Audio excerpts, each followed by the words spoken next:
Hello hello. हाँ hello students, थोड़ा delay हो गया, कैमरा की जो बैटरी थी वो डिस्चार्ज हो गई थी तो उसको हमने रिप्लेस किया अभी। अब वापस आपके बीच में लाइव मौजूद हैं। तो कल की क्लास में हमने जो बेसिक्स टूल्स हैं फिजिक्स के वो सीख रहे थे 11th क्लास में, और कल वाली क्लास में हमने बेसिक ट्रिग्नोमेट्री सीखा और उसके जो एप्लीकेशंस हैं ट्रिग्नोमेट्री के कि किस तरह से 90 डिग्री से ज़्यादा एंगल की वैल्यू को निकाला जाए। तो हमने अलग अलग तरीके सीखे, उसमें हमें 2-3 बातें पता होनी चाहिए। एक तो हमें क्वाड्रेंट रूल पता होना चाहिए, दूसरी बात हमें जो कॉम्प्लीमेंट्री एंगल्स का जो प्रिंसिपल है कि 90 डिग्री और 270 डिग्री का डिफरेंस हो तो कॉम्प्लीमेंट्री जो ट्रिग्नोमेट्रिक फंक्शंस हैं उसमें कन्वर्ट हो जाता है, या फिर जो 180 और 360 में है कोई चेंज नहीं होता, ये बात हमें पता होना चाहिए। और इसकी सहायता से हम ट्रिग्नोमेट्री के जो वैल्यूज़ है अलग अलग एंगल्स के लिए वो किसी के लिए भी अपन निकाल सकते हैं।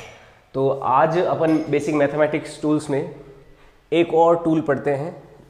ये टूल क्या होता है, ये भी कहीं कहीं पे काम आता रहता है, काफ़ी जगह इसकी रिक्वायरमेंट रहती है हमें। तो आज अपन जो बेसिक मैथमेटिक टूल पढ़ रहे हैं वो है लॉगरिथम। तो लॉग के बारे में थोड़ा सा हम जानेंगे। बेसिक लॉगरिथम, लघु घर्षक इसे बोलते हैं। बेसिक लॉग आपने 10th क्लास 9th क्लास में थोड़ा बहुत लॉग के बारे में जाना होगा। लॉग क्या होता है? लॉग एक फंक्शन होता है। फंक्शन मतलब जिसके अंदर हम कुछ इनपुट दें और हमें कुछ बाहर आउटपुट मिल जाए। जैसे ट्रिग्नोमेट्रिक फंक्शन में साइन थीटा, तो थीटा में कुछ हमने इनपुट दिया तो बाहर कुछ आउटपुट मिल जाता है। जैसे साइन के अंदर 30 डिग्री रखा तो बाहर आता है 1/2, साइन के अंदर 60 डिग्री रखा तो बाहर आता है √3/2। इसी तरह से लॉग भी एक तरह का फंक्शन होता है, उसमें कुछ हम इनपुट देते हैं तो कुछ बाहर आउटपुट आता है। तो लॉग होता क्या है, इसकी रिक्वायरमेंट क्या होती है, कैसे आता है, इसको समझने के लिए मैं आपके सामने एक एग्जाम्पल लेता हूँ। जैसे एग्जाम्पल के तौर पे कोई हमारे पास एक्सप्रेशन है y बराबर a की पावर x। y बराबर a की पावर x, ये क्या एक्सप्रेशन है इसको समझते हैं। जैसे मैं बात करूं, अगर मुझे 8 कंप्यूट करना है 2 से, तो 2 की पावर 3 क्या होता है, 8 होता है ना। 8 क्या होता है 2 की पावर 3, तो 2 को पावर 3, यहाँ पे a हो गया 2 और x हो गया 3, y हो गया 8। तो इस तरह के एक्सप्रेशंस में y को मैंने x के टर्म्स में एक्सप्रेस कर दिया। इस एक्सपोनेंशियल फंक्शन में मैंने y को x के टर्म्स में एक्सप्रेस किया। लॉग एक ऐसा जरिया होता है हमारे सामने जिसमें हम x को y के फॉर्म में रिप्रेजेंट कर सकते हैं। दोबारा रिपीट कर रहा हूँ मेरी बात। log is a way in which we can express x in terms of y. This is a way। और इस तरीके से हम जो हमारे कैलकुलेशंस है एक्सपोनेंशियल पावर्स की उनको आसान कर सकते हैं और वहीं पे हमें log काम में आता है।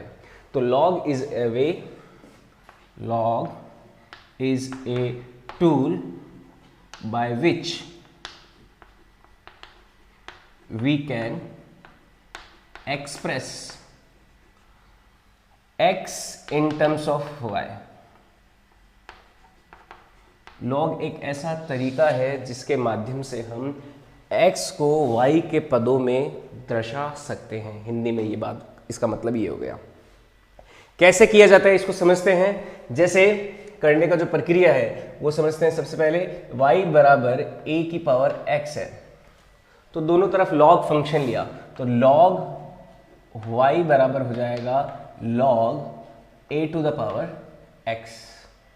दोनों तरफ क्या लिया मैंने, log ले लिया, तो log y बराबर क्या आ गया, log a to the power x आ गया। अब देखो इस चीज को आगे और कैसे सीखेंगे।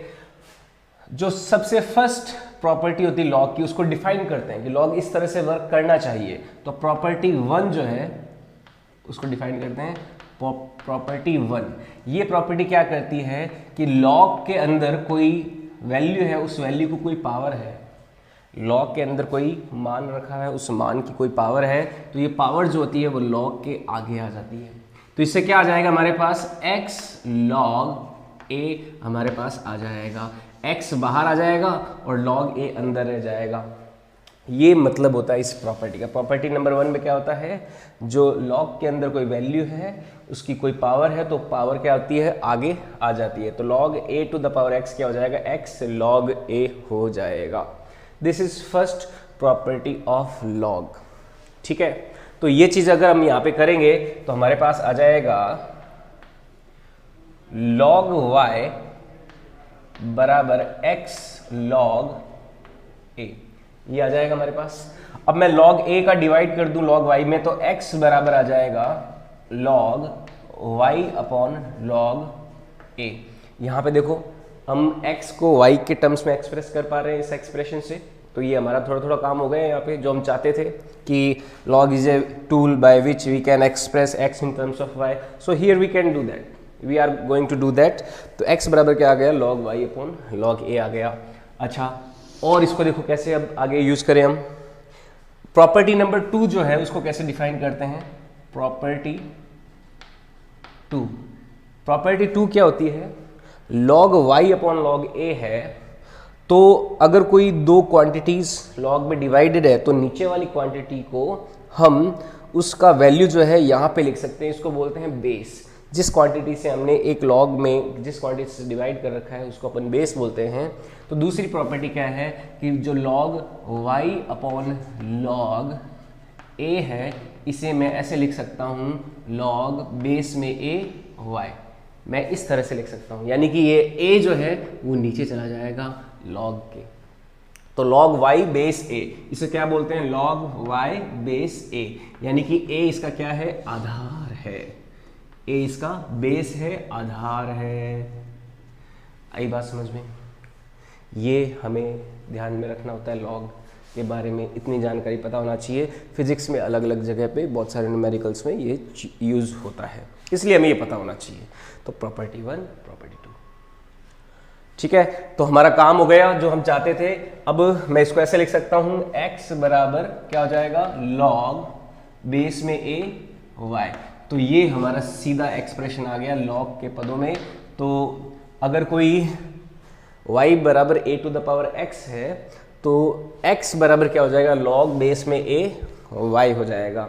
अब मैं देखो ये जो एग्जांपल लिया था 8 बराबर 2 टू द पावर 3, इसको मैं यहाँ पे देखो ऐसे समझ सकता हूँ कि क्योंकि 8 बराबर 2 टू द पावर 3 है, यहाँ पे 3 क्या है, x, तो मैं ये लिख सकता हूँ कि 3 बराबर क्या हो जाएगा, log a यहाँ पे कितना है हमारा 2, और 8 कितना है हमारा y है, तो ये क्या हो गया 8। तो log 8 बेस में 2 का आउटपुट क्या आएगा आपका, 3 आएगा। तो ये हमारा एग्जाम्पल्स को मैंने इसको यूटिलाइज कर लिया यहाँ पे, ठीक है। तो log 3 बराबर क्या आएगा, log बेस में 2 8, इसका आउटपुट आएगा इस तरह से, ठीक है। जैसे और भी एग्जाम्पल ले सकता हूँ मैं। अगर एग्जाम्पल के तौर पे log 100 बेस में 10 निकालना चाहूँ, log 100 बेस में 10, यानी कि आउटपुट कितना है हमारा 100 है, यहाँ पे बेस में 10 है, तो 100 आउटपुट आने के लिए 10 का पावर कितना होना चाहिए, 2 होना चाहिए। तो इसका आउटपुट कितना आ जाएगा हमारा, 2 आ जाएगा। log 100 बेस में 10, आउटपुट कितना 2, यानी कि 10 का स्क्वायर करोगे तभी तो 100 आएगा। तो आप सीधा इसको ऐसे लिख सकते हो, है ना।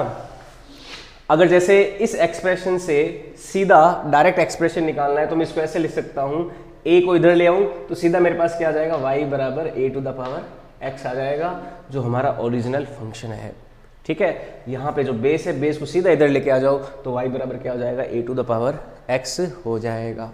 ये बेसिक लॉगरिदम फंक्शंस होता है बेसिक मैथ्स में 11th क्लास में, फिजिक्स में, जो हमें आना चाहिए। इससे हम अलग अलग क्वेश्चंस में यूज़ करके सीख सकते हैं।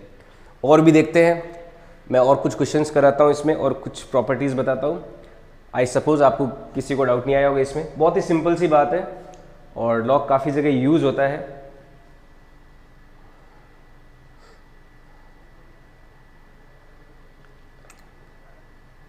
हाँ, नमस्ते, काफ़ी बच्चे आ रखे हैं। गुड मॉर्निंग रेखा, पंकज, चकवी, मंदिर, ओके। संजय सर की क्लास नेक्स्ट क्लास है 12 बजे। शरद भाई शानदार, thank you Sharad. Nitish Kumar sir दिखाई नहीं पड़ता है, क्या हो गया, इसको देखो, अगर वीडियो क्वालिटी में थोड़ा इश्यू आ रहा है तो आप अपनी यूट्यूब का जो ऊपर वाला बटन है इसमें 480p जो है वो ऑप्शन चूज कर लीजिए, तो आपको फ़ॉन्ट साफ दिखाई देंगे।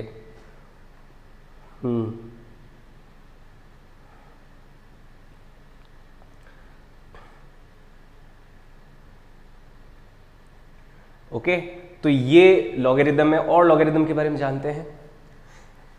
यहाँ पे एक आइडिया क्लियर हो गया आपको। इसको स्क्रीनशॉट ले लीजिए, मैं थोड़ा साइड हट जाता हूँ ताकि आप बाद में इससे इमेज को देखते हुए अपनी कॉपी में स्क्रीनशॉट वो नोट्स बना लो। ठीक है, चलो आगे चलते हैं। ये दो प्रॉपर्टी हो गई। एक प्रॉपर्टी तो गई, लॉग के अंदर कुछ है, उसके पावर कुछ है तो पावर आगे आ जाती है, और लॉग के डिवाइड में कुछ लॉग कुछ और है तो जो क्वांटिटी है वो उसको हम एज ए बेस लिख देते हैं, लॉग बेस ए वाई। तो ये एग्जांपल्स ध्यान में रखें। ये ही इसी का ही एक इनवर्स फॉर्म है लॉग। जो हमारे एक्सपोनेंशियल फंक्शंस होते हैं, जैसे मैंने एग्जांपल लिया 8 बराबर 2 टू द पावर 3, ऐसा भी हो सकता था 1000 बराबर 10 टू द पावर 3। तो उसी का ही क्या है, एक इनवर्स फॉर्म है लॉग, और कुछ ही नहीं है। ठीक है, तो ये बात हमें ध्यान में रखनी है। और कुछ चीज़ें ले लेते हैं, जैसे एक प्रॉपर्टी होगी, मैं दो प्रॉपर्टी और बता देता हूँ आपको important. Log m into n, यानी कि दो कोई लॉगरिदम फंक्शन है तो उनका प्रॉपर्टी थर्ड, ये क्या होती है, लॉग m इंटू एन, यानी कि लॉग के अंदर कोई दो वैल्यूज मल्टीप्लाई में है तो उनको अगर बाहर निकालेंगे, उनको अगर सिंप्लीफाई फॉर्म में रखना है तो m इंटू एन जो है ये हो जाता है log m plus log n। ये प्रॉपर्टी नंबर थर्ड होती है। लॉग m इंटू एन क्या होता है, log m plus log n।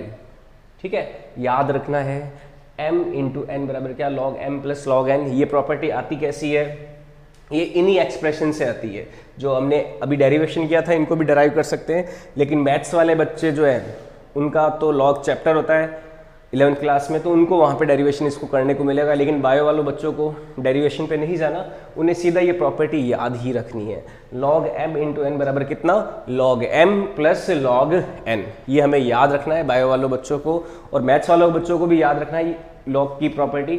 ठीक है, ये प्रॉपर्टी नंबर थर्ड है। फर्स्ट सेकेंड ये हो गई और थर्ड ये हो गई। फोर्थ प्रॉपर्टी देखो, प्रॉपर्टी नंबर 4, ये होती है लॉग के अंदर कोई m अपॉन n हो, दो क्वांटिटीज अगर डिवाइड में हो तो उनको बाहर अगर एक्सप्रेस करेंगे तो ये आ जाएगा log m minus log n। तो ये प्रॉपर्टी नंबर 4 हो जाती है। ठीक है, ये चार प्रॉपर्टी हो गई, फर्स्ट सेकंड थर्ड फोर्थ, ये चार प्रॉपर्टी याद होनी चाहिए हमें लॉग में, ये बात हमें क्लियर रहे। ठीक है, ये चार प्रॉपर्टी याद है तो लॉग काफ़ी कुछ हमारा क्लियर रहेगा। हम लॉग का यूज़ कर सकते हैं बहुत जगह पे। और देखो लॉग के बारे में कुछ बातें सीखते हैं।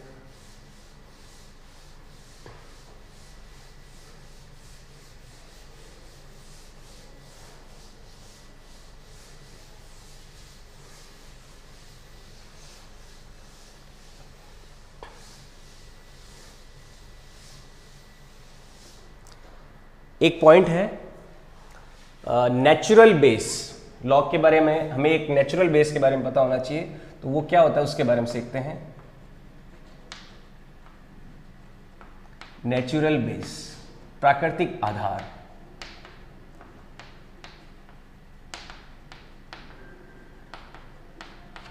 नेचुरल बेस, अभी जैसे हमने देखा कि अगर मैं एक सीक्वेंस लूं 2, 4, 8, 16, 32, 64, इस सीक्वेंस में जो सीक्वेंस के इंक्रीज करने का जो ऑर्डर है वो क्या है, हम हर बार क्या कर रहे हैं, दुगना कर रहे हैं। तो इस सीक्वेंस में 2 जो है वो क्या है, बेस है ना। जैसे मैं एग्जांपल के तौर पे देखो इसको लेता हूँ अगर कि लॉग बेस में 2 इंटू 2, तो ये तो हो जाएगा 1। मैं लेता हूँ लॉग बेस में 2, यहाँ पे लेता हूँ 4, तो ये जाएगा 2। लॉग बेस में 2, यहाँ पे लेता हूँ 8 तो ये हो जाएगा 3 लॉग बेस में 2, यहाँ पे लेता हूँ 16 तो ये जाएगा 4। तो इस तरह से 1 2 3 4 5 6 7 इधर तो हमारी सीक्वेंस जो है वो चलती रहेगी, जो गिनती है वो चलती रहेगी 1 2 3 4 5 6 7 8 9 10। और इधर क्या चलेगा 2 4 8 16 32 64 128, यहाँ पे ये चलता रहेगा। तो इधर तो ये इनपुट आएगा, लेकिन इधर कौन सी आएगी, हमारी जो नेचुरल सीक्वेंस है, नेचुरल जो नंबर्स हैं 1 2 3 4 5 6 7 तो वो आएंगे। तो बेस, नेचुरल बेस क्या होता है, नेचुरल बेस क्या होता है कि जैसे आपका जो ये जो सीक्वेंस चलता है नॉर्मल, अभी तो देखो सीक्वेंस यहाँ पे क्या चल रहा है, 2 को आधार मानते हुए चल रहा है। Here we are considering 2 as a base, हम 2 को क्या कर रहे हैं, हम बेस मान रहे हैं, ठीक है, जिसके आधार पे 2 4 8 16 जो है एक नई काउंटिंग का एक जो सीक्वेंस है वो बना। और जो हमारा रेगुलर काउंटिंग का सीक्वेंस है वो क्या होता है 1 2 3 4 5 6 7 8 9 10 ऐसे होता है, जो हमारी नेचुरल गिनती होती है। तो नेचुरल गिनती जो है वो किस बेस के आधार पे बढ़ रही है, उसका जो इंक्रीज होने का जो बेस है वो क्या है, उसका एक अलग एक न्यूमेरिकल वैल्यू होती है, उसी को बोलते हैं नेचुरल बेस। इस नेचुरल बेस की जो वैल्यू होती है इसे ई से एक्सप्रेस किया जाता है, ई, और इसकी वैल्यू होती है 2.71। ये हमें याद रखनी है, एक नेचुरल बेस होता है, वैल्यू होती है ई बराबर होता है 2.71, ठीक है। इसके बारे में डिटेल में मैथमेटिक्स में पढ़ा जाता है, लेकिन अपन को फिजिक्स में कितना यूज़ करना है उसी हिसाब से ध्यान में रखना है। नेचुरल बेस ई होता है, ई, और इसकी वैल्यू होती है 2.71। इसको ईलियर कांस्टेंट भी बोलते हैं।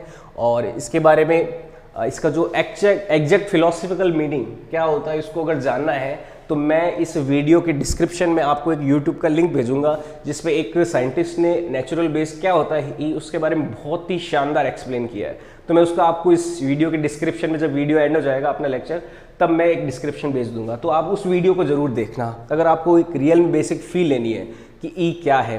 केवल वही लोग देखें जिनको रियल में इंटरेस्ट है जानने के लिए कि ई क्या होता है, नेचुरल बेस क्या होता है। बाकी आपके फिजिक्स में कितना काम आने वाला है ई, उसका मैं अभी केवल आपको बता दूंगा। तो उतना आप अगर सीख जाते हो तो आपको फिजिक्स में कहीं पे भी लॉग को लेके कोई दिक्कत नहीं आएगी। बाकी मैथ्स वाले बच्चे जो होते हैं वो मैथ्स में इसके बारे में और ज़्यादा जानकारी लेते हैं और ज़्यादा सीखते हैं, तो वहाँ पर आपको काफ़ी डिटेल में मिलेगा, ठीक है। तो मैं आगे लेता हूँ नेचुरल बेस ई के बारे में। और क्या बात पता होनी चाहिए हमें कि अगर मान लो कोई क्वांटिटी में बेस ई है और यहाँ पे कोई क्वांटिटी है ए, मान लो कोई एक्स है, लॉग बेस में ई एक्स है, तो इसको हम शॉर्ट फॉर्म में ln x लिखते हैं।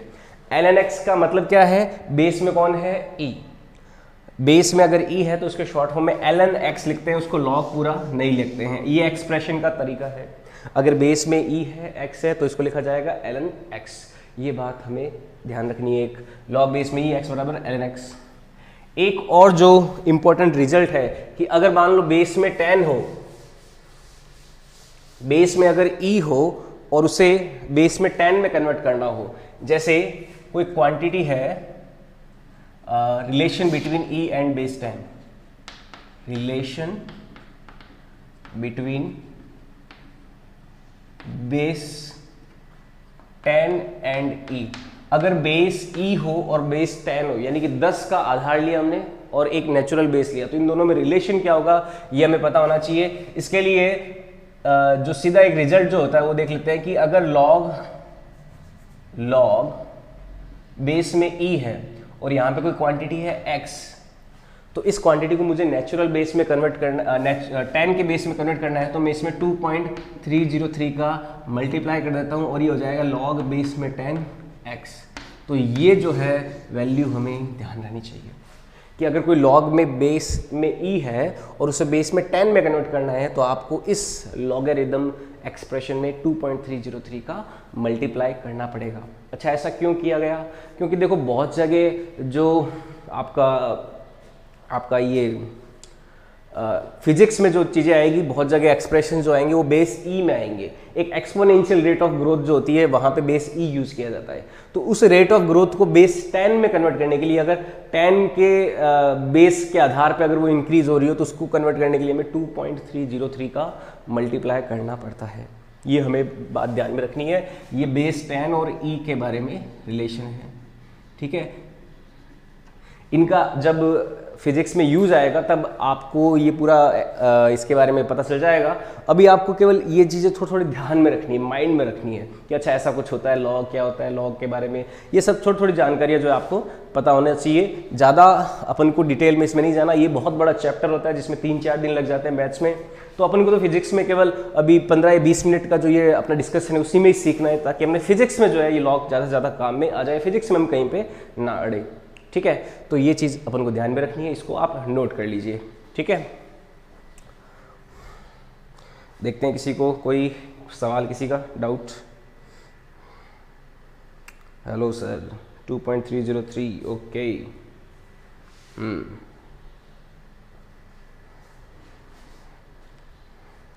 अब लेते हैं वैल्यूज ऑफ लॉग। मैं आपको कुछ स्टैंडर्ड वैल्यूज बताता हूं।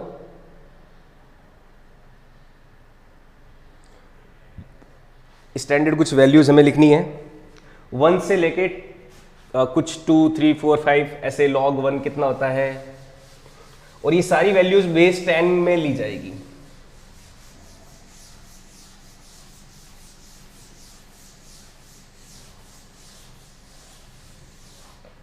सबसे पहले value of log 1, value of log 1 base में मान लो कुछ भी है, a है, बेस में कुछ भी हो सकता है, a 1, 2, 3, 4, 5, 6, 7 कुछ भी हो सकता है। तो log बेस में a 1 है, इसकी वैल्यू क्या होगी ये हमें जानना है। तो देखो, अगर जैसे मैं उस एक्सप्रेशन में जाता हूँ y बराबर a to the power x, तो यहाँ पे y कितना है हमारा 1 है, तो 1 बराबर a to the power x हो गया। ये कह रहा है कि अगर y आउटपुट 1 है यहाँ पे इस एक्सपोनेंशियल फंक्शन में, तो x कितना होना चाहिए, a की वैल्यू चाहे कुछ भी हो, x अगर 0 है तभी y क्या हो सकता है 1 हो सकता है। तो log बेस में a 1, log 1 की वैल्यू हमेशा क्या होती है, चाहे बेस में कुछ भी हो, log बेस में a 1 का वैल्यू हमेशा 0 होगा, log 1 का वैल्यू हमेशा 0 होगा, चाहे बेस में कुछ भी हो, 2 हो, 10 हो, 20 हो, 30 हो, कुछ भी हो, हमेशा log 1 कितना होता है 0 होता है। तो इसका मतलब क्या है, log 1 की वैल्यू आ जाएगी 0। log बेस में a 1 बराबर होता है 0 ऑलवेज, हमेशा, ऑलवेज, कभी भी ये गलत नहीं होगा, हमेशा log 1 की वैल्यू 0 ही होती है, चाहे बेस में कोई भी हो। ठीक है, 2 हो, 4 हो, 8 हो, 10 हो, कुछ भी हो, e भी हो, चाहे log 1 हमेशा 0 होता है। इसका कारण समझ में आया कि y हमें 1 आउटपुट में 1 चाहिए, तो a का पावर कितना होना चाहिए 0 होना चाहिए, तभी मिलेगा। किसी का भी पावर 0 होता है तो उसका आउटपुट क्या होता है 1 होता है। इसी तरह से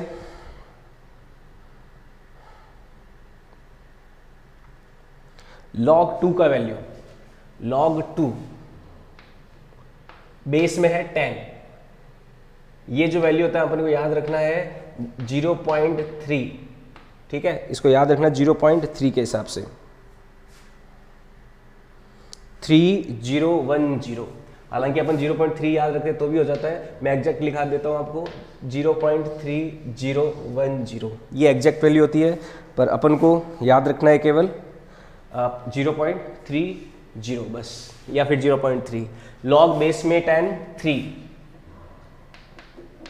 इसका वैल्यू होता है 0.47, ऐसे याद रखते हैं अपन, लेकिन एग्जैक्ट बता देता हूँ 0.4771। अपन केवल 0.47 याद रखें तो ही हमारा काम हो जाएगा, तो भी हमें कोई दिक्कत नहीं होगी। log 3 के बाद में log 4 की वैल्यू निकालनी है। देखो, log 4 की वैल्यू निकालनी है तो हमें log 2 की वैल्यू का सहारा लेना पड़ेगा। कैसे, log 4 निकालना है तो हम करेंगे इसको log बेस में 10 2 की पावर 2, ऐसा लिख सकते हैं ना, 4 को लिख सकते हैं 2 की पावर 2। तो ये जो 2 है ये आगे आ जाएगा, log की प्रॉपर्टी नंबर 1, तो इससे आ जाएगा 2 log बेस में 10 इंटू 2, तो ये आ जाएगा 2 इंटू log बेस में 10, 2 की वैल्यू कितनी 0.3010, 0.3010, तो 2 से मल्टीप्लाई किया 020.6, तो 0.6020, ये log 4 की वैल्यू आ गई। ठीक है, हमें log 4 की वैल्यू याद नहीं करनी, log 3 का वैल्यू, log 2 का वैल्यू याद करना, log 3 का वैल्यू याद करना है, ठीक है। log 4 की वैल्यू log 2 से आ जाएगी। अब log 5 का वैल्यू जो है वो नहीं आएगा, log 5 का वैल्यू हम 2 और 3 से नहीं निकाल सकते, तो log 5 की वैल्यू हमें क्या रखनी है, याद रखनी है। तो log 5 की वैल्यू देखते हैं क्या होती है। तो log 5 की जो वैल्यू होती है, log 5 log बेस में 10 5, ये वैल्यू होती है 0.69, 0.69 होती है log बेस में 10 5 की वैल्यू।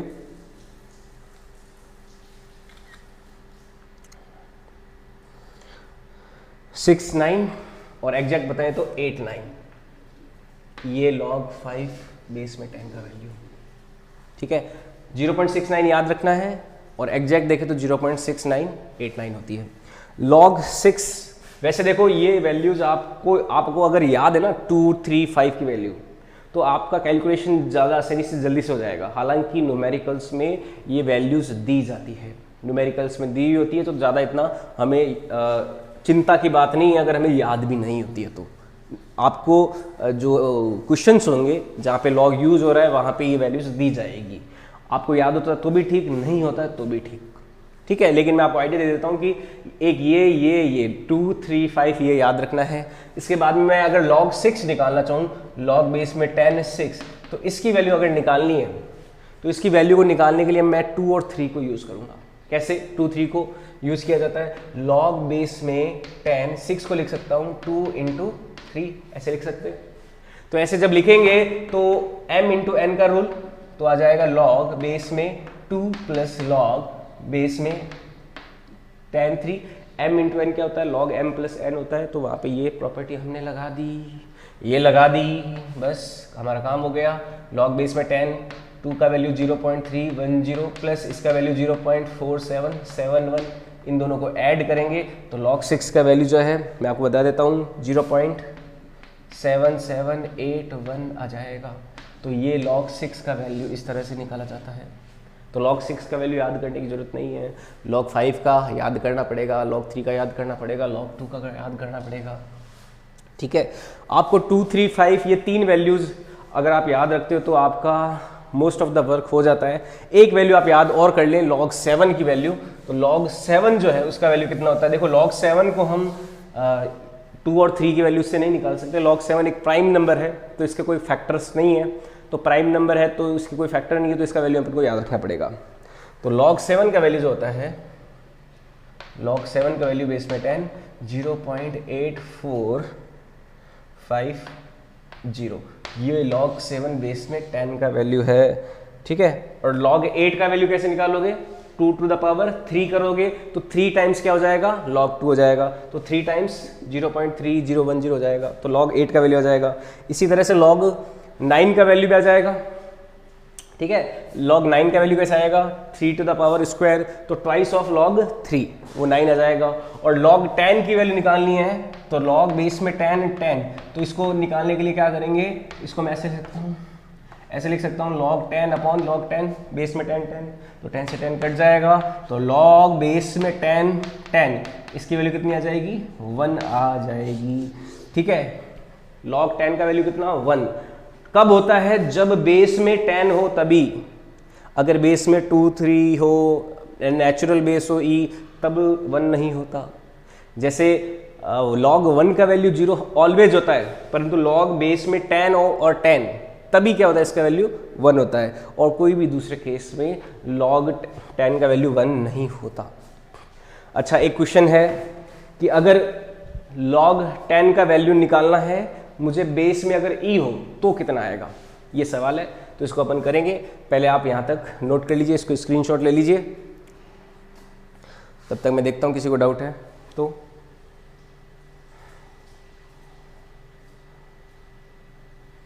log 7 0.84, okay.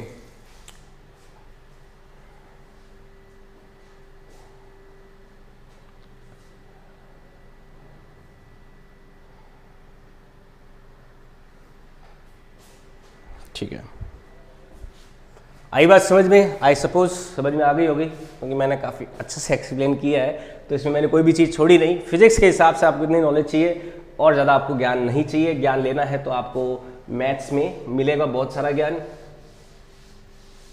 4-5 दिन तक ये चलता है मैथ्स का टॉपिक।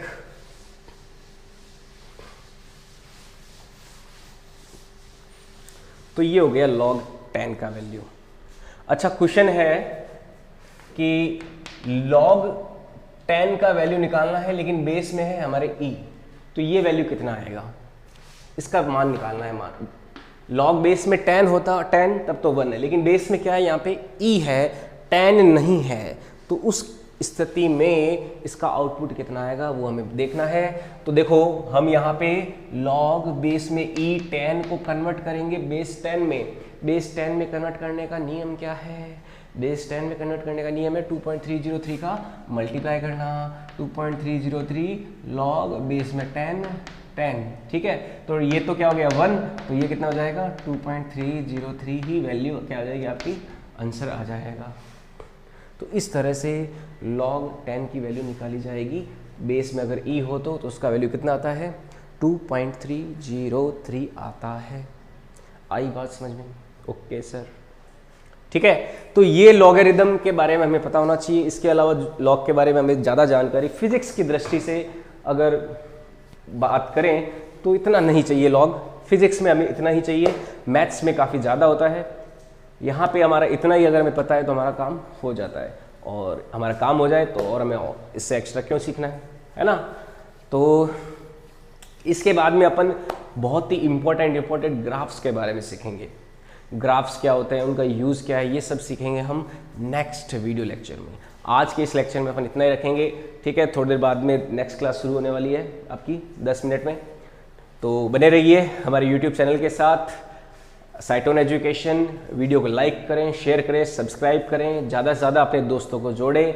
जो बच्चे 10th क्लास का एग्ज़ाम पूरा नहीं दिया और थोड़ा दे भी दिया है और उनको साइंस लेना 11th क्लास में, तो उनसे ज़रूर संपर्क करें, उनको कॉल करें। आपके चाचा बाबा काका के लड़के होंगे, लड़कियां होंगी, जो भी होंगे जो डॉक्टर और इंजीनियर बनना चाहते हैं, तो उनको फ़ोन करें, उनको ये चैनल का सजेशन दें। पैसा थोड़े लग रहा है, सबके लिए फ्री है।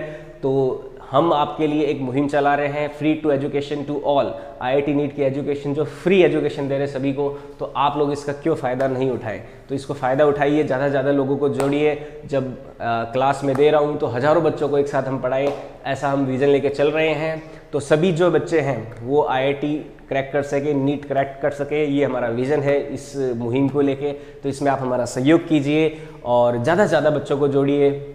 चाहे आपके जो रिलेटिव्स हैं, आपके फ्रेंड सर्कल में जो भी 10th क्लास में है, कुछ एग्ज़ाम दिए होंगे, कुछ एग्ज़ाम नहीं दिए होंगे, फिर भी उसे आप इससे जोड़िए और उसको बोलिए कि आप साइंस की पढ़ाई जो है वो आगे कंटिन्यू कर सकते हो। हिंदी इंग्लिश जो है इतना ज़्यादा लोड नहीं रहता है, लेकिन फिजिक्स केमिस्ट्री मैथ्स या फिर फिजिक्स केमिस्ट्री बायो जो है उस स्ट्रीम्स को आप हमारे इस यूट्यूब चैनल के माध्यम से सीधा घर बैठे लाइव रोजाना सुबह 9 से 1 बजे तक, तो 11वीं का क्लास से चलता है हमारा, 9 से 10 मैथ्स, 10 से 11 केमिस्ट्री, 11 से 12 फिजिक्स, 12 से 1 बायोलॉजी। तो इसमें 11th क्लास का ये हमारे टाइम स्लॉट रहती है पूरी 11th क्लास के लिए। फिर हमारा 3 बजे से शाम को 7 बजे तक चलता है 12th क्लास के लिए, जिसमें 3 से 4 होता है मैथ्स, 4 से 5 फिजिक्स, 5 से 6 केमिस्ट्री और 6 से 7 बायोलॉजी।